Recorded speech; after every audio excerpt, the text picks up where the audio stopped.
Piye kabare, Ndu? Pangestunipun sae. Bapak piye kabare? Boten sae.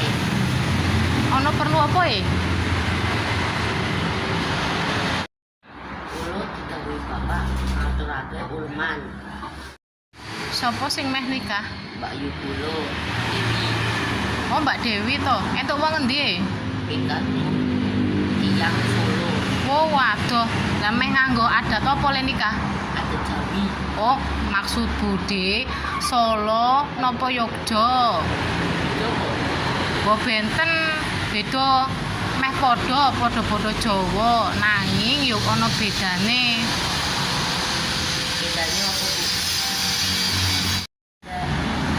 Bedanya Jogja kalian Solo apa Bude? Oh, yo meh padha cuman ana bedane. Biyen niku Jogja karo Solo ya satu kerajaan Mataram, nanging gara-gara perjanjian Giyanti terus dadi pecah. Kasunanan Solo kalih Kasultanan Ngayogyakarta. Perjanjian Giyanti nopo Bu? Perjanjian Giyanti perjanjian nopo Bude? Perjanjian Giyanti iku perjanjian sing mecah Kraton Mataram dadi loro. Kuwi perjanjian antara Sunan Pakubono III karo Pangeran Mangkubumi.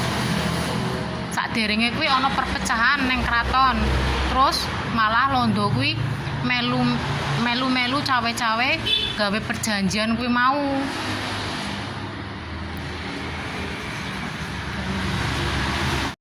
Kenging ngopo Londo melu-melu urusane Mataram? Londo ki kan seneng nek bangsane dhewe ki pecah, nek terpecah-pecah kan dadi gampang le Londo iki berkuasa. Terus bapak dados boten nggih?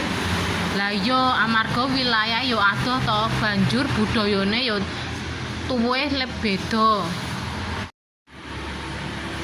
Banjur tidak ada lantene teng pundi? Sing paling gampang soal blangkon. Ngerti blangkon ora? Kertos Bude. Blangkon kuwi sing nggo tutup pas manten iku yen Jogjai ana anune mondolan. Ngerti mondolan ra? Kertas Lah iku ki nek Solo ki ora ana mondolane, trepes blangkone. Terus yen putri kae ngerti pernah weruh manten putri ora? Oh, yang manten istri pripun Bude? yen manten putri ku yen iki lho hiasan sing neng bathuk kae. Yen Solo kae warnane ireng. Nek Yogya ana lise warna emas.